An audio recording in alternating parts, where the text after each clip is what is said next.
Boa noite a todos. Eu estou começando mais uma reunião magna do CEPET, e hoje eu vou fazer a apresentação dessa reunião. E eu resolvi, já há algum tempo, ela está na prateleira para, em algum momento, a gente reabordar ou aprofundar um pouco um conceito de neuroinflamação dentro da unidade de terapia intensiva, de uma forma mais específica, óbvio. Neuroinflamação é uma coisa que está acontecendo a todos os momentos. É possível até que algum de nós aqui assistindo essa reunião, a gente esteja neuroinflamado, né? Neuroinflamação faz parte do nosso dia a dia, de uma forma, claro que de uma forma menos intensa do que aquela que a gente vê dentro da UTI. Mas o cérebro ele não está protegido, e que quando a gente inflama, fora do cérebro, um doente traumatizado, um doente com sepse, um doente no pós-operatório de uma grande cirurgia, um doente com uma situação de estresse, mesmo que emocional, isso não gera um processo inflamatório sistêmico e o cérebro também acaba sendo comprometido por isso, né? A ideia de que o cérebro vivia numa caixa não atingível pelas alterações inflamatórias sistêmicas, isso absolutamente não é verdadeiro.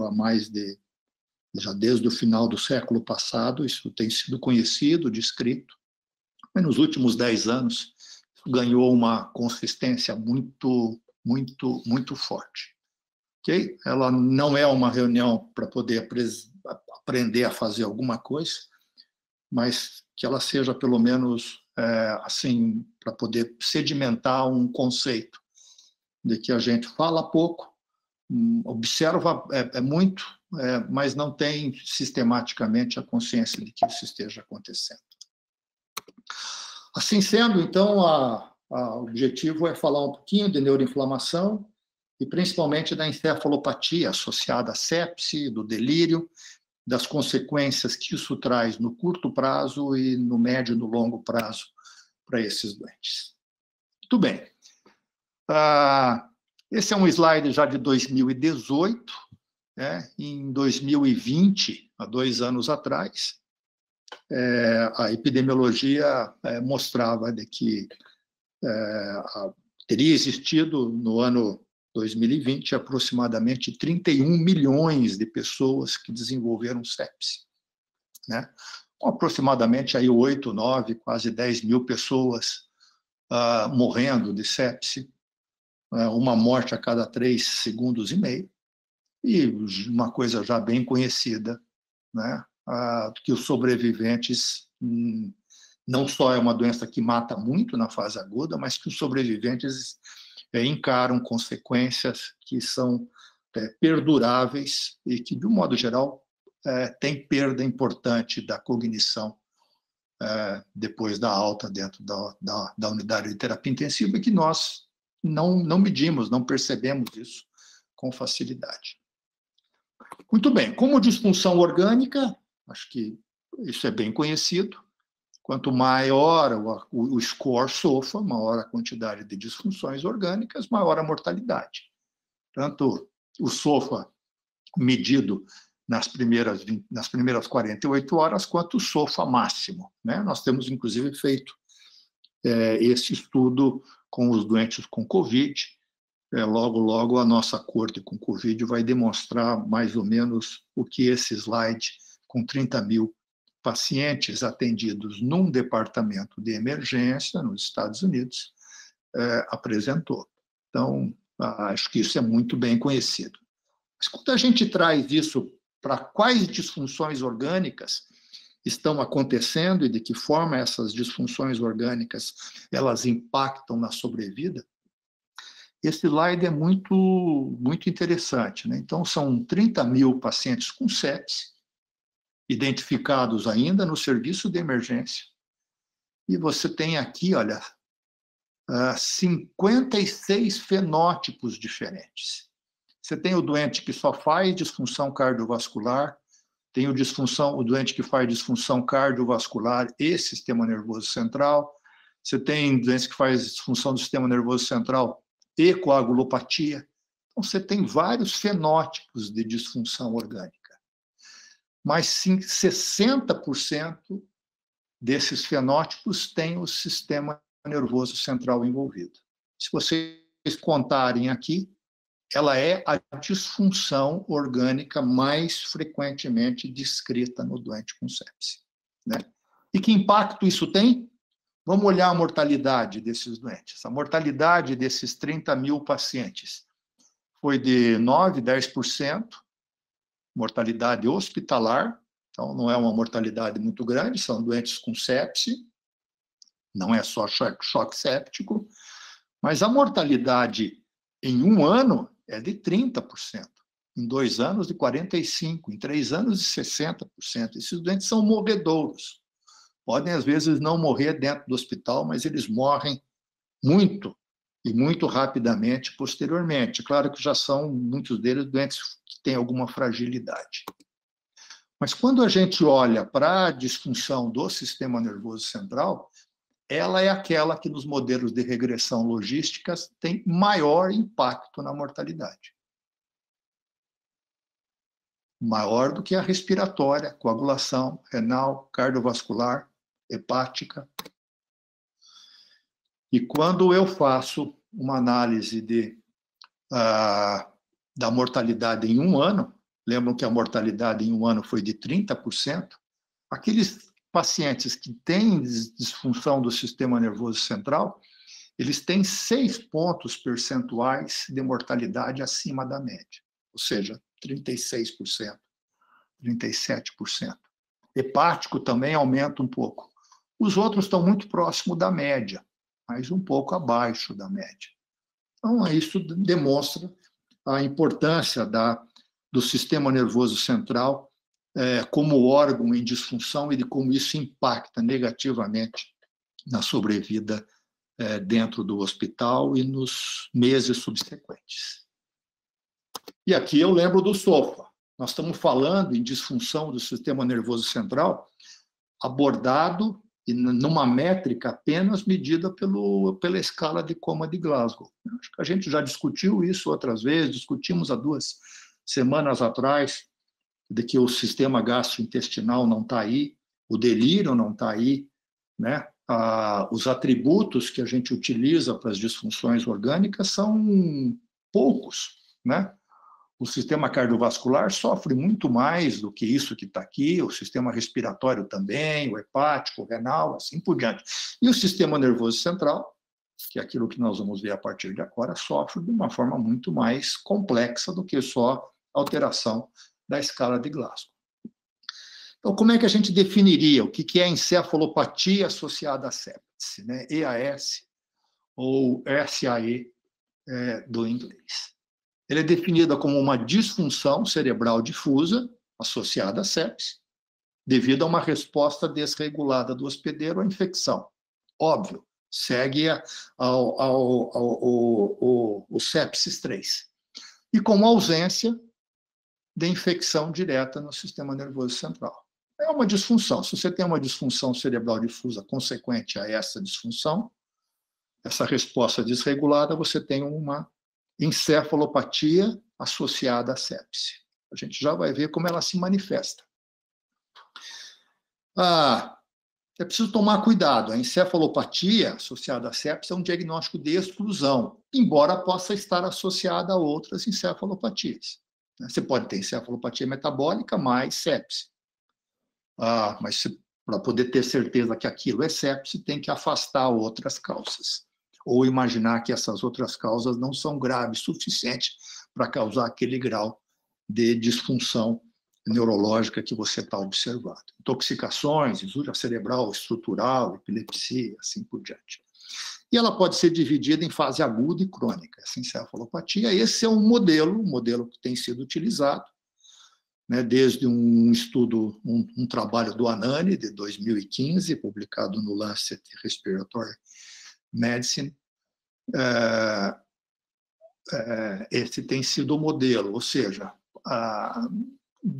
se você tiver uma disfunção leve até uma disfunção grave, você tem só um comportamento doentio, né? Você pode ter delírio, pode ter coma, com várias alterações estruturais no cérebro, eu vou mostrar alguma delas, né, no encéfalo, e com várias alterações, desde alterações psicológicas, psiquiátricas, alterações cognitivas, até morte. Então, esse é o modelo básico, né? O que é esse comportamento, esse sickness behavior? O que é um comportamento de doença, né? É aquilo que a gente sente quando a gente fica doente, quando a gente fica com febre, quando a gente fica com uma gripe forte, a gente fica com esse comportamento de que a gente fica num cantinho esperando as coisas passarem, né? Ou seja, esse comportamento de doença, você fica sonolento, aumenta o sono, fica letárgico, diminui a higiene consigo próprio, tem febre, você tem um isolamento social, você quer ficar quieto, tem um apetite reduzido, né, inapetência, e tem uma diminuição da tua habilidade cognitiva. E isso ocorre por quê?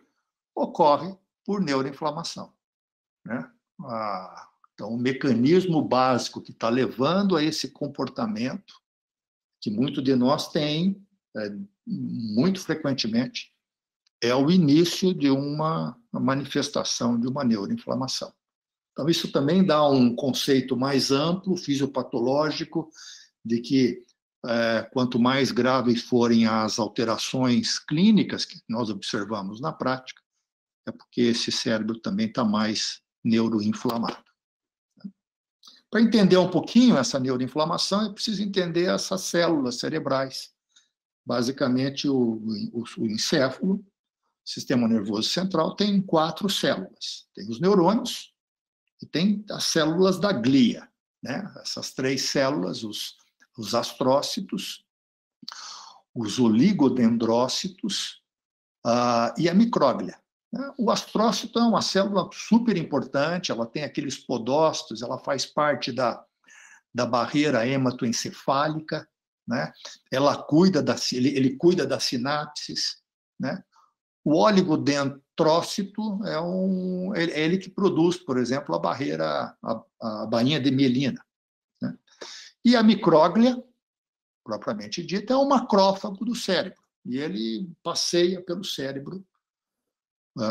Nós temos aí bilhões dessas células dentro do sistema nervoso central, muito mais glia do que nós temos neurônios. E essa glia, ela se inflama, né? Todas essas células se inflamam, principalmente a micróglia, principalmente esse macrócito, que passeia no sistema nervoso central, fazendo limpeza e, ao mesmo tempo, sendo ativado sempre que tem alguma cascata inflamatória sistêmica ou algum micro-organismo que entra dentro do cérebro. Muito bem, essa é uma microfotografia bonita que mostra aí os neurônios, as células, o sistema nervoso central. O verdinho são os neurônios e as outras células são muito mais frequentes do que os neurônios. E essa é uma micróglia, né? Bem apresentada, bonita, né? Muito cabeluda. Ela tem aí esses prolongamentos celulares para poder estar ativo e sendo, de alguma forma, vigiando o sistema nervoso central de uma forma completa. Nós temos outros macrófagos, né, no nosso organismo. O osso, por exemplo, tem os osteoblastos, é o macrófago do osso. O basto tem os macrófagos da polpa vermelha. O fígado tem as células de Kupfer. O pulmão tem os macrófagos alveolares. A pele tem as células de Langerhans. E o cérebro tem a micróglia, né? Então, é uma migração que vem da medula óssea e que está dentro do cérebro, vindo desde a origem fetal até a origem dos monócitos circulantes, que se tornam macrófagos teciduais. E aqui tem um começo de uma coisa importante, né, que eu vou comentar aqui algumas vezes. Esse macrófago, qualquer um deles, né, seja o monócito circulante, seja os macrófagos teciduais, quando eles estão agudamente estimulados, eles têm classicamente um fenótipo tipo M1, que é um fenótipo pró-inflamatório. Mas quando essa inflamação ela se sustenta, esses mesmos macrófagos, em qualquer lugar, no cérebro também, eles se transformam para um fenótipo M2, um fenótipo de imunodepressão, de secretar principalmente citocinas para poder coibir esse processo inflamatório. Ainda bem que existem essas duas coisas, né? Porque sempre que a gente inflama um pouco, 2 dias depois a gente melhora porque tem a desinflamação. Mas isso pode não ser necessariamente bom quando esse processo inflamatório ele se sustenta muito tempo, porque nós vamos gerar uma grande disfunção neurológica também por esse desvio para M2 que ocorrem na glia, na micróglia, em especial dentro do cérebro, que vai levar a disfunções muitas vezes persistentes posteriormente. Muito bem. Então, é esse que é o modelo, né? É o modelo de infecção, em que essa infecção ela pode estar circulando no cérebro e ela estimula células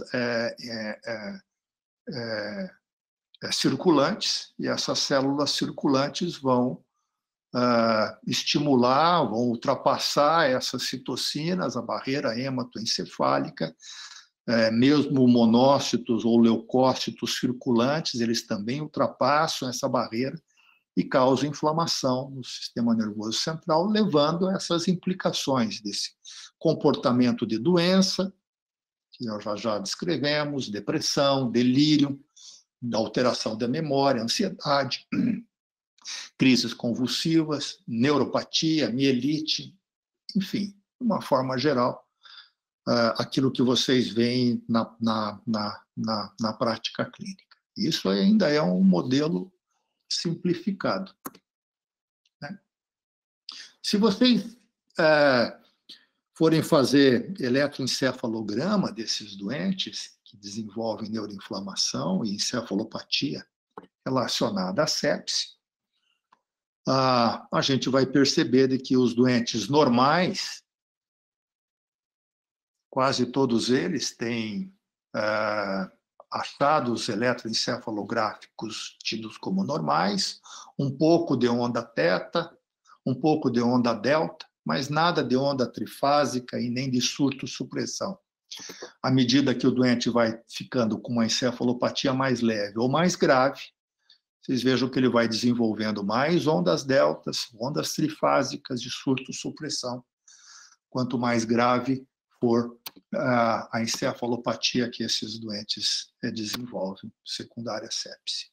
E tem uma neuropatologia já bem construída, já de pelo menos uns 20 anos, mostrando áreas de hemorragia, áreas de necrose serpenteadas ou pipocadas, melhor dizendo, em várias áreas do cérebro. Vejam aqui, né? Muitas delas passam despercebidas clinicamente, mas algumas áreas maiores ficam mais evidentes por lesão inflamatória, por lesão isquêmica, e esse cérebro ele está nessas áreas nitidamente inflamado, como vocês podem ver nas outras figuras aqui. Então, isso tem alterações metabólicas, tem alterações clínicas, alterações metabólicas, mas tem alterações patológicas que ficam persistentes, que lesam o cérebro, que mantém essa dificuldade de cognição por bastante tempo posteriormente,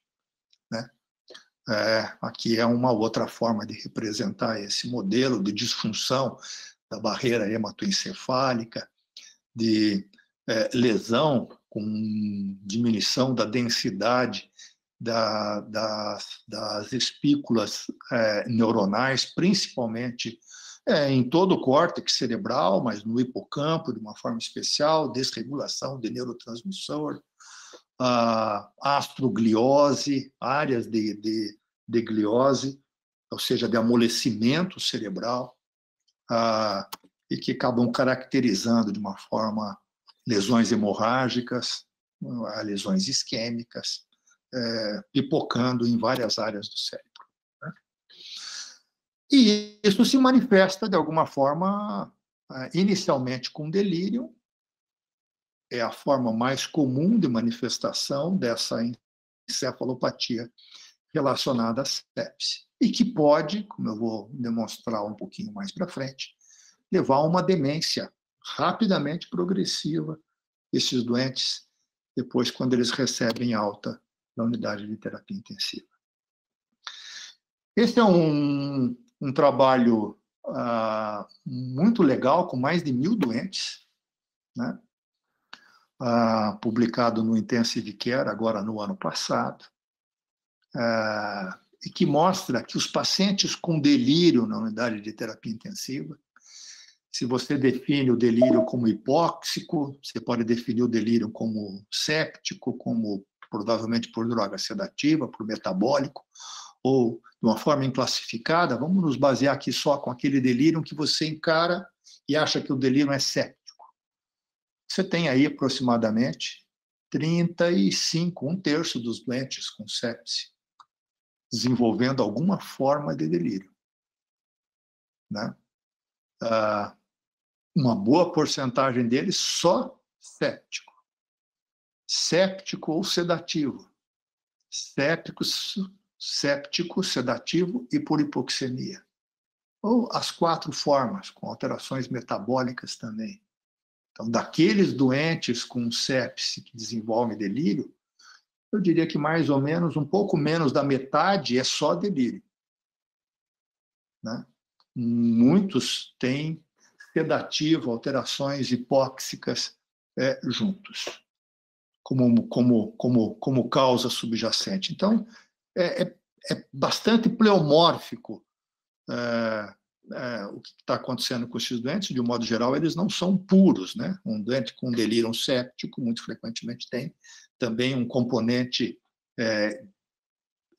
hipoxêmico ou hipóxico, tecidual, ou metabólico, ou por utilização de droga, e assim por diante.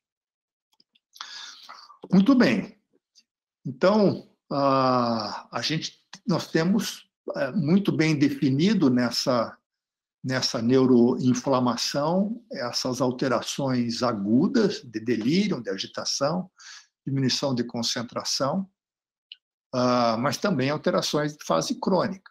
Né? Os déficits cognitivos, depressão, ansiedade, estresse pós-traumático que a gente vê no longo prazo. Né? As formas de se fazer diagnóstico dentro da UTI, principalmente o CAN-ICU, mas fora da unidade de terapia intensiva, a utilização de ressonância, testes psicológicos, eletroencefalografia, para poder avaliar se isso se tornou crônico ou não.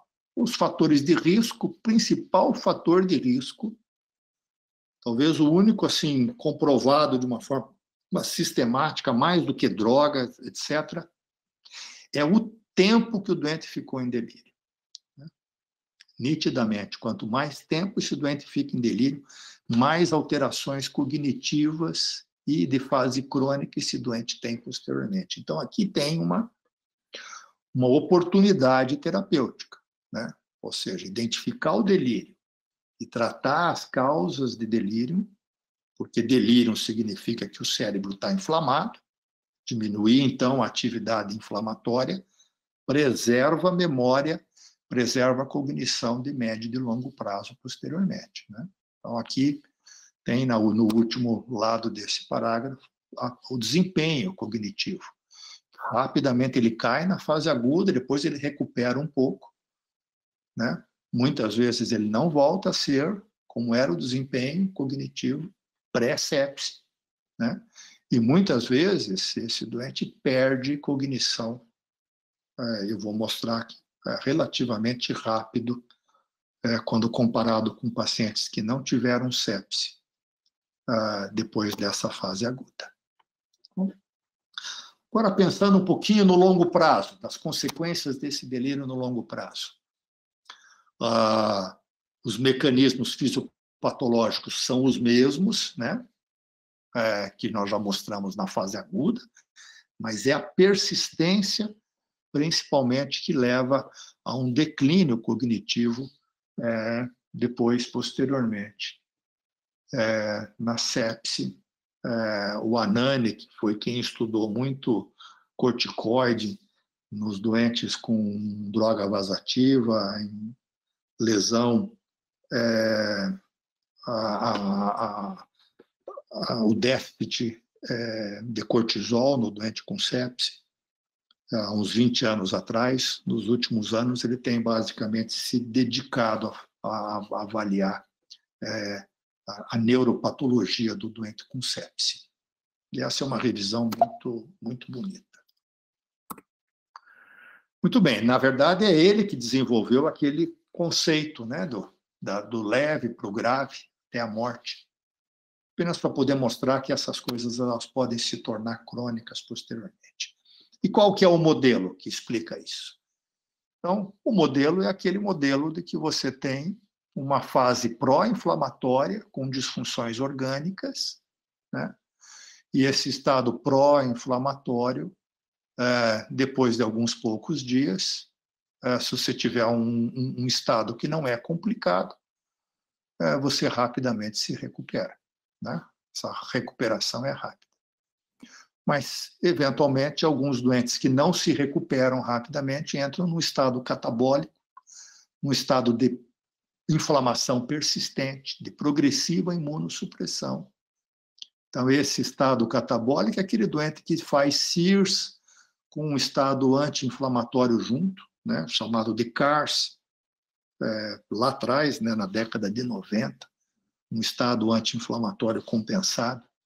Aquele doente que você vê dentro da unidade de terapia intensiva, que ele tem sempre CIRS, tem sempre leucocitose, bastonetose, uma PCR que está elevada, mas, ao mesmo tempo, esse doente tem uma disfunção sistêmica, imunológica, um estado de dissonância imunológica que predispõe esse doente a fazer infecções intercorrentes, mais inflamação, mais pró-inflamação, quanto mais pró-inflamação, mais anti-inflamação.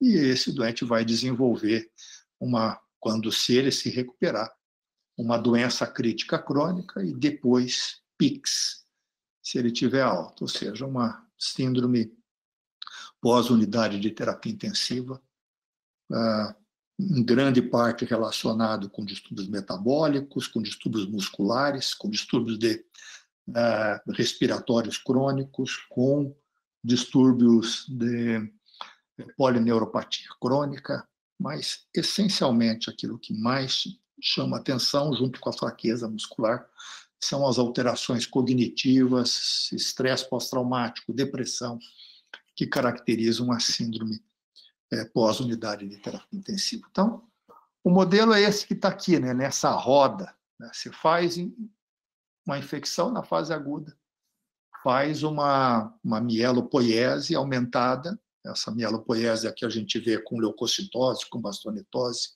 e monocitose no sangue. Os monócitos não ficam no sangue, eles invadem os tecidos, né, principalmente os tecidos que estão inflamados. E esses doentes desenvolvem uma síndrome pró-inflamatória. Se rapidamente é identificado e tratado, esse doente tem uma rápida recuperação. Senão, ele desenvolve um fenótipo mais anti-inflamatório, mais M2, né? E vai ter uma morte mais indolente, mais lenta, né? Já que ele não conseguiu se recuperar. E isso tem implicações para o sistema nervoso central de uma forma significativa, né? Quanto mais inflamação, quanto mais isso se persiste, mais disfunção cognitiva e, eventualmente, demência posteriormente. Ele vai ter, muito relacionado com delírio de longa duração. Insisto que o tempo do delírio ele é fundamental na gênese desse processo. Então, colocando a célula da micróglia, o monócito ou o macrófago do sistema nervoso central, a micróglia, aqui como centro, então, se ela uma vez estimulada por pump, dumps, né, pelo patógeno ou pelos inflamação tecidual, enfim, isso invade o sistema nervoso central, essa invasão principalmente de pumps e dumps principalmente. Isso ativa a micróglia e ela tem uma atividade pró-inflamatória. Isso persiste, ela muda de um fenótipo M1 para um fenótipo M2 anti-inflamatório.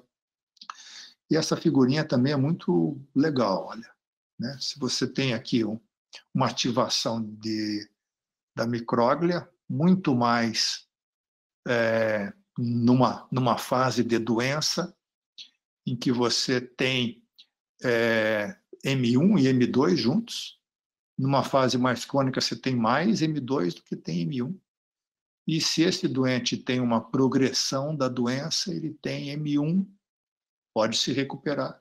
M2, ele tem um déficit neurológico significativo. Então, nessa fase de recuperação, se ele recupera M1 outra vez, ele provavelmente vai ficar com pouca lesão neurológica. Se ele não recupera, ele tem predomínio de M2, apoptose celular e uma disfunção neurológica crônica, e ele vai ficar com déficit neurológico grave, né? Então, aqui apenas uma forma diferente de você mostrar a mesma coisa. Nesta transformação das manifestações clínicas de fase aguda, e que, eventualmente, no longo prazo, esse doente pode voltar para o estado pré-sepse, mas pode ter dificuldades persistentes, e alguns doentes vão ter deterioração progressiva e morte por disfunção neurológica, né? Aqui é uma figura também interessante de poder ver o verde, mostrando que ao longo do tempo a tua trajetória de ir diminuindo, né? Eu que estou envelhecendo, estou mais ou menos aqui nessa fase da ondinha verde aqui, perdendo saúde e perdendo cognição, mas não tive sepse ainda, né? Se eu eventualmente tiver sepse, eu rapidamente perco atividade cognitiva, status de saúde, e se eu me recupero, mesmo que eu me recupere bem, eu não volto a ser o que era. Eu volto a ter essa curva aqui. Mas se eu me recupero mal, eu vou ter perda de status de saúde e de habilidade cognitiva. Esse estudo, publicado já há 4, 5 anos atrás, um estudo chinês, numa corte chinesa de milhares de pacientes, foram 60 mil pacientes, né, numa corte histórica de 60 mil pacientes, num tempo de 10 anos. Essa daqui foram os doentes que desenvolveram septicemia, essa aqui foram os doentes que não desenvolveram septicemia. Então, os doentes que internam na modalidade de terapia intensiva e que não têm, esses doentes vão desenvolvendo uma incidência significativa, chega a 10%, 12% em 10 anos. Né? Os doentes que não têm sepse, os doentes com sepse. Os doentes com sepse desenvolvem demência muito mais rapidamente do que aqueles que internaram dentro de uma UTI e não desenvolveram sepse. Então, sepse como um fator prognóstico não só de fase aguda, como mostrei lá naquele slide inicial, das disfunções orgânicas, o impacto que tem a disfunção do sistema nervoso central. Ela é a disfunção mais impactante em mau prognóstico quando comparada com todas as outras. Ela é muito permanente, ela é muito prevalente, ela ocorre com frequência. E imagine, isso só visto quando você olha para o atributo da diminuição do nível de consciência medida pelo Glasgow, né? Nós não temos dentro do SOFA e nenhuma medida com um número tão grande de doentes com delírio. Mas várias outras cortes têm mostrado que também o delírio está associado com mau prognóstico na fase aguda. E na fase crônica, principalmente, o tempo de delírio. E que esse tempo de delírio, esse processo inflamatório, principalmente a mudança de fenótipo do macrófago da micróglia de M1 para M2, está muito relacionado com essa persistência da inflamação e com disfunção neurológica de médio e de longo prazo. Muito bem, então, a sepse a gente já sabe que ela é uma emergência médica. E o delírio, que frequentemente ela é uma manifestação da encefalopatia séptica, ela também deve ser encarada como uma emergência médica, né? Essa é uma figurinha que eu trouxe de uma aula de um grupo australiano, falando do delírio como uma emergência médica, né? Assim como a gente tem o trauma como uma doença sensível ao tempo, como a gente tem o músculo miocárdico, o infarto agudo do miocárdio, o doente com AVE, tromboembolismo de pulmão, aqui colocado também, a sepse como uma doença sensível ao tempo, o delírio precisa ser colocado como uma emergência médica e uma doença também sensível ao tempo, né? Porque quanto mais rapidamente ela é identificada, mais rapidamente nós podemos atuar e diminuindo as consequências. O que a gente pode fazer para delírio? Pimba! Não há tratamento farmacológico para delírio. Você pode fazer tratamento farmacológico para poder diminuir os sintomas do delírio, agitação, psicomotor, etc. e tal. Nesse momento, a única coisa que a gente tem é o protocolo ABCDEF, né? Ou seja, avaliar rapidamente o doente, tirar fora do leito, diminuir sedação, monitorizar, fazer busca sistemática de causas metabólicas, retirar o número maior possível de drogas, induzir vigília sono desses doentes, mobilizar rapidamente, fazer exercício, trazer a família para dentro da unidade de terapia intensiva, empoderar a família, ou seja, uma equipe multidisciplinar ou multidisciplinada também, para poder aplicar o protocolo ABCDEF de uma forma sistemática. Acho que dentro desse protocolo ele tem aí vários conceitos importantes para poder minimizar a inflamação e as consequências desses doentes.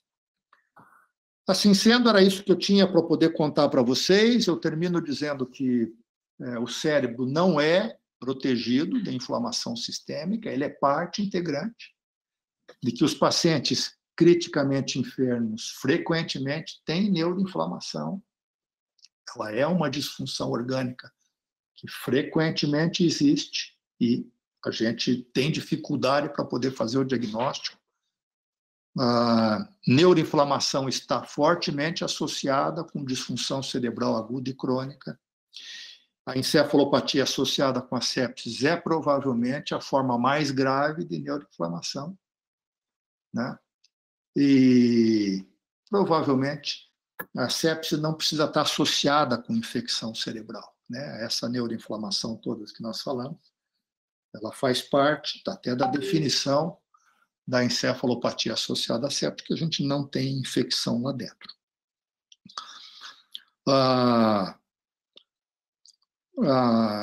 Acho que a gente também discutiu essa semana a importância de a gente fazer mais abordagem, mais CAN-ICU dentro da unidade de terapia intensiva, mais identificação dos pacientes com delírio. Porque se nós não identificarmos, a gente vai estar sempre com o delírio por trás, né? Sempre como uma sombra, e sem que a gente tome nenhuma conduta de uma forma ativa para poder minimizar suas consequências de curto prazo e de longo prazo. Muito bem, era o que eu tinha para poder mostrar para vocês. Eu fico à disposição para perguntas e comentários de todos. O que você achou da aula? Eu adorei. Eu sempre tento aplicar o que eu vejo nas aulas aqui com os pacientes que tive, né? A gente acabou tendo o retorno de um paciente nosso que tinha tido sepsia de foco pulmonar tratada. Depois ele retornou para a UTI com rebaixamento do nível de consciência.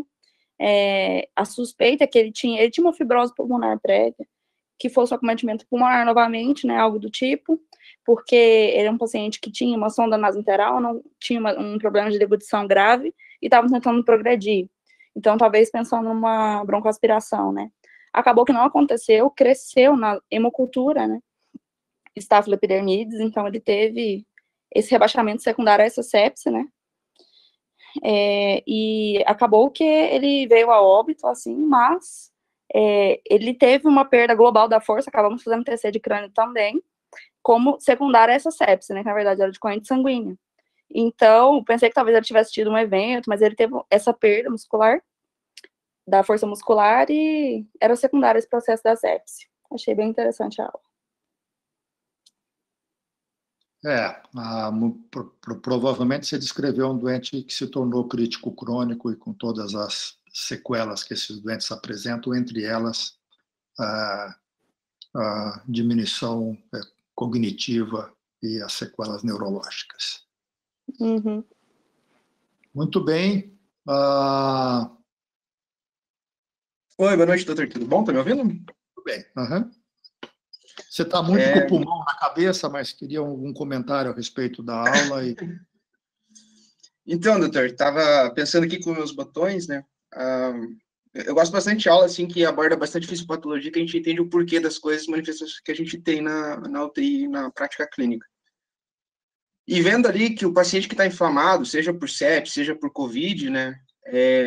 O corpo todo, de uma maneira geral, sofre, mas cada órgão vai responder de uma maneira, coisa que a gente havia discutido em outro momento. A gente vê, por exemplo, que o rim, por exemplo, o paciente que tem uma insuficiência renal, enquanto tem sepse, né, é um paciente que também vai sofrer, vai perder reserva renal, e é um paciente que tem maior chance de desenvolver doença renal crônica, por exemplo, no futuro. E os mecanismos fisiopatológicos disso são muito semelhantes ao que acontece no cérebro, como alterações da microvasculatura, difusão de oxigênio e tudo mais. Ele vai ficar com o rim, com o parênquima renal inflamado. E, de modo muito semelhante, a gente vê isso no cérebro, né? Então, o paciente que já não tem muita reserva cerebral, um paciente vai acabar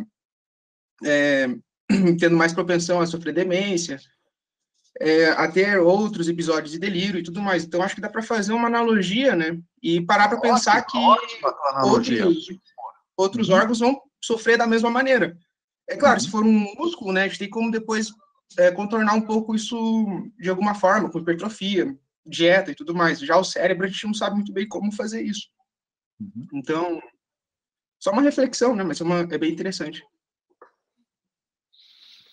Muito bom. Gostei muito. Algum residente quer fazer alguma pergunta, alguma consideração?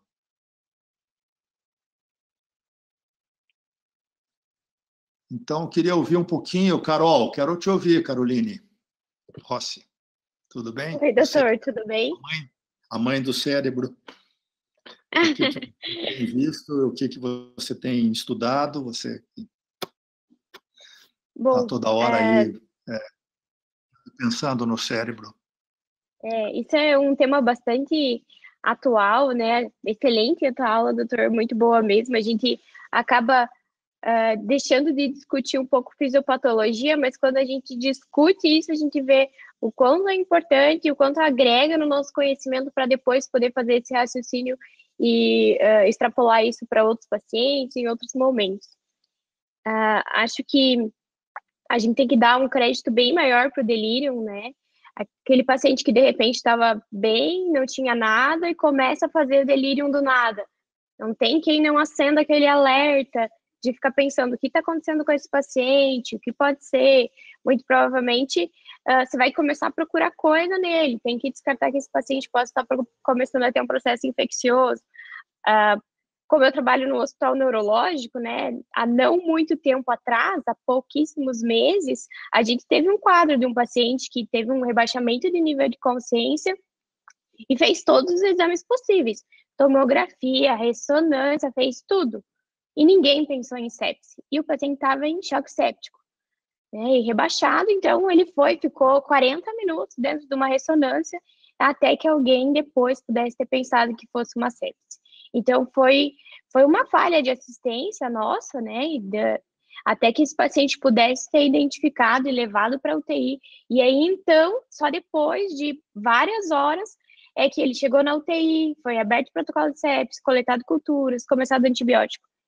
Então, quando a gente atua dentro de um hospital, eu acho que a gente tem que mostrar o quanto isso é importante para os outros setores também, né? Nem sempre é o nosso paciente que vai fazer esse primeiro sinal e ele não vai estar ali na nossa cara. Às vezes é um paciente que está lá na enfermaria e todo mundo precisa pensar nisso e saber que isso pode estar acontecendo. Outra coisa que eu acho também importante eu estava lendo um artigo recente sobre prevenção de delírio em pacientes pós-operatório, que não tem nada a ver com outras inflamações, seria puramente o aumento do risco no pós-operatório mesmo. E aí ele traz todos esses fatores que você comentou ali no final sobre a ABCDF, e um dos pontos também bastante mencionados é a polifarmácia dos pacientes, né? Esses pacientes ficarem com muita medicações muitas vezes desnecessárias, que a gente não revisa, não vê para que precisa, se realmente precisa, e eles também corroboram para que esse paciente evolua com delírio. E toda vez que um paciente evolui com delírio, o nosso plano de alta vai mal, porque a gente não consegue dar alta para ele, a gente precisa tentar controlar isso de alguma forma, começa a fazer antipsicótico, começa a subir a dose do antipsicótico, porque a gente não tem paciência de esperar ele responder. E quando a gente vê esse paciente está rebaixado, cheio de antipsicótico, com uma evolução péssima, broncoaspirando e fazendo novas infecções. Muito bem, acho que legal, várias coisas importantes e eu não quis abordar o delírio assim de uma forma direta de como fazer o diagnóstico e de tratar o delírio diretamente, mas tudo isso que você falou é muito importante, né? E tem até a ver com um pouco da sustentabilidade que a gente tinha apresentado no começo da nossa discussão hoje, né? O que fica fazendo remédio que o doente não precisa. Obrigado, Carol. Algum residente, algum coordenador? Fer, estou vendo que está aí, o Pozo. Oi, Rafa, se você conseguiu escutar um pouco, queria também te ouvir, porque a gente valorizou a semana passada o fato de que a única UTI que sistematicamente tem feito CAN-ICU é a UTI do Vita, e a gente precisa de aproveitar isso melhor. Ou tem outra UTI que eu não saiba que está fazendo CAN-ICU sistemático. Bom, boa noite a todos. Estou aparecendo aqui? Uhum. Perfeito. Então, boa noite a todos. Realmente, acho que encarar o delírio, alguns anos a gente vem fazendo isso, e encarar o delírio como uma disfunção, como algo, um insulto orgânico mesmo, e por causa que nós temos essa rica fisiopatologia por trás, né, de insulto neuronal, de insulto de células da glia. O paciente, ele pode ter, então, só esse insulto inflamatório, mas também pode ser por droga, por ambiente, mas lembro quando a gente começou a encarar o paciente com delírio, que era um paciente que tinha uma maior mortalidade, muitas das vezes eu não conseguia entender por que esse paciente ele morre mais. Ele morre mais porque o insulto neurológico, o insulto orgânico dele é maior, e ele é um paciente que tem maior insulto porque ele tem uma maior gravidade. e fazer o diagnóstico precoce, reconhecer precocemente esse paciente, seja ele de etiologia séptica, como que foi no caso da Carol, ou que essa inflamação seja de outra etiologia, é extremamente importante. Realmente, uma ferramenta muito boa, muito hábil para que a gente faça a identificação é o CAN-ICU. O CAN-ICU é uma ferramenta já bem fundamentada na UTI e que, se a gente aplica ela de uma maneira adequada, a gente consegue, de uma forma palpável e reprodutível, fazer o diagnóstico de delírio na nossa UTI com bons dados. Tendo esse diagnóstico de delírio, essa prevalência, incidência de delírio, a gente pode ter medidas, planos de ação para impedir com que esse paciente ele evolua, então, com delírio. Seja uma infecção oportunista, seja reconhecer a gravidade do paciente no seu dado correto, ou às vezes também exposição, menos medicação, outras coisas que podem fazer com que esse paciente evolua, então, com esse insulto cerebral agudo. Muito bem. Algum comentário, Fer, Pozo?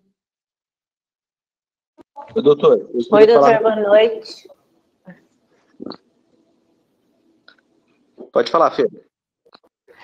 Oi, Pozo, obrigada. Muito bacana a gente retomar, né, essa discussão, e lá no HT eu acho que a gente tem muito para poder evoluir em relação a isso. Em algum momento aí lá atrás, antes do Covid, a gente conseguiu começar a fazer isso em parceria com a equipe de enfermagem e psicologia, mas por N motivos a gente retrocedeu, assim, 200%. Então, é uma oportunidade de sempre poder melhorar, até porque além a gente tem, claro, os jovens traumatizados, mas o principal aí motivo de internamento durante muitos meses nossos são os idosos, né, com quedas de mesmo nível, com trauma de crânio, ou fratura de fêmur, enfim, então que estão muito aí também expostos, né, a tudo isso, desde a polifarmácia, ao internamento, a sepse e essa inflamação neurológica. Então, acho que a gente tem bastante coisa para poder melhorar lá. Ok. Pozo? Oi, doutor. Oi. Doutor, muito bom escutar o doutor falar. A aula excelente. Fazia tempo que a gente não escutava uma aula assim do doutor. Eu queria complementar dizendo o seguinte. A gente fez o levantamento nos nossos indicadores lá na nossa UTI e nós temos mais de 60% de internamento na nossa UTI por sepse e uma média de idade de mais de 70 anos. Agora, imagine se a neuroinflamação, se o distúrbio neurológico é a prevalência maior de disfunção da sepse, imagine o que nós não temos na nossa UTI, né? Então, indo por esse lado aí... Está escondido, né, Pozo? Se você não aborda... Então, indo para o lado que a Carol falou, que é bom a gente estudar isso aí para entender a nossa UTI, com certeza a gente vai entender mais, eu pelo menos vou entender mais a minha UTI ali, se a gente começar a fazer de uma forma sistemática, que nem o Rafa faz no Vita, o CAN-ICU. Então, pensando nisso, a gente está desenvolvendo, junto com o Guilherme, aí do CPET, com a Paula, que é a nossa moça da qualidade lá do Nações, um aplicativo, é como se fosse um aplicativo, né? Mas você faz o CAN-ICU no celular, sabe, o plantonista que estiver ali, o residente, né, o plano é botar o residente, isso aí gera indicador direto lá no sistema para eles. Então, vamos ver o que a gente consegue tirar de resultado fazendo sistematicamente o CAN-ICU, e mudar algum indicador. A gente reclama que tem reinternamento, às vezes a gente tem reinternamento que a gente tinha um paciente com delírio, que fez essa disfunção orgânica, a gente não identificou, né, voltou por causa disso. Então, eu acho que vai ser um ganho a gente começar a fazer isso aí. É isso. Enfim, acho que a mensagem principal, deixa eu falar antes que a Mirella que vai dar bronca daí em todos nós.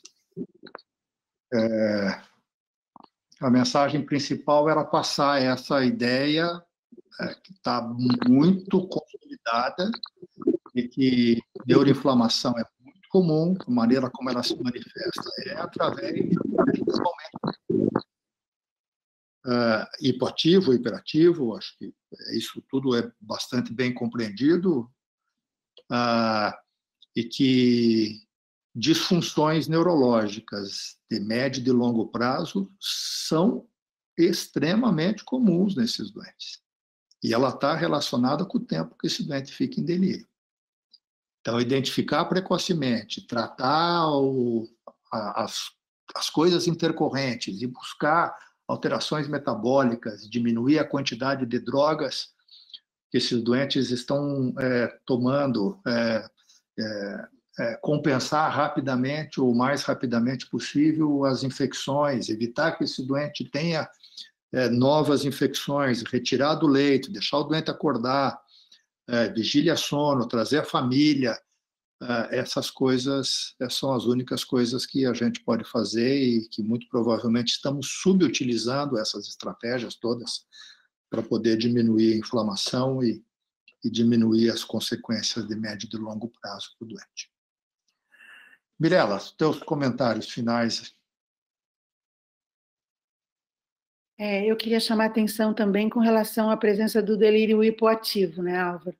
Porque a gente dá muito valor para o doente que está agitado, que está confuso, o doente que rebaixou a consciência. Mas aquele doente que começa a ficar quietinho, sonolento, que não incomoda ninguém, ótimo, deixa ele descansar. E, na verdade, é um desafio, né? Você fazer o diagnóstico de que aquele doente está em delírio hipoativo, porque eventualmente ele pode ter depressão junto, uma série de coisas, mas chamar atenção para esse diagnóstico também.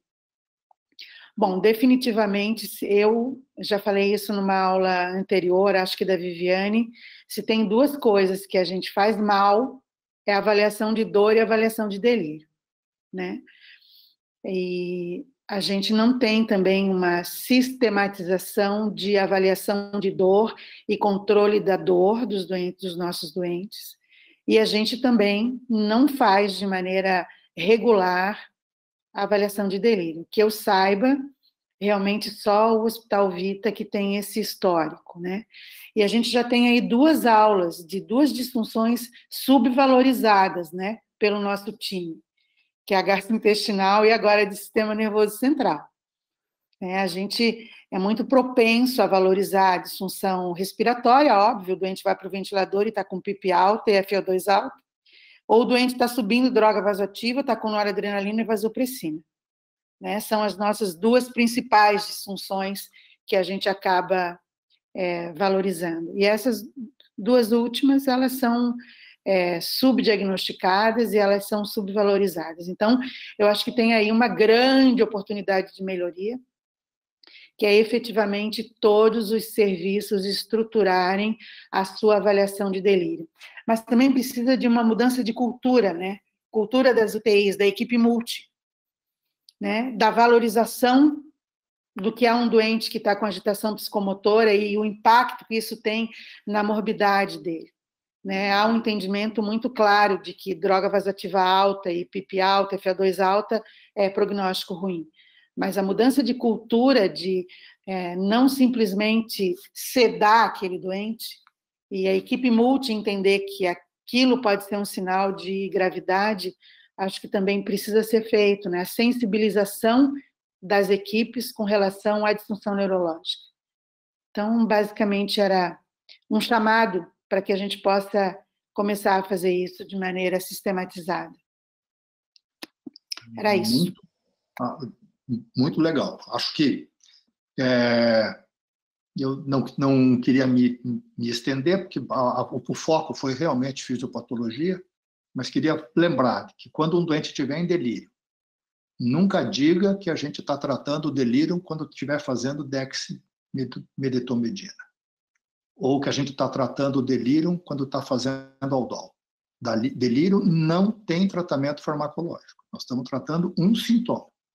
E esse doente, quando está com delírio, ele está expressando de que alguma coisa está errada com ele. Se quiser tratar esse delírio, tem que tratar a causa. Você pode controlar o sintoma com uma droga, dexmedetomidina,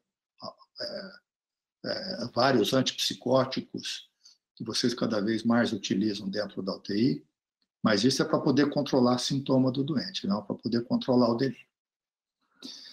Muito bem.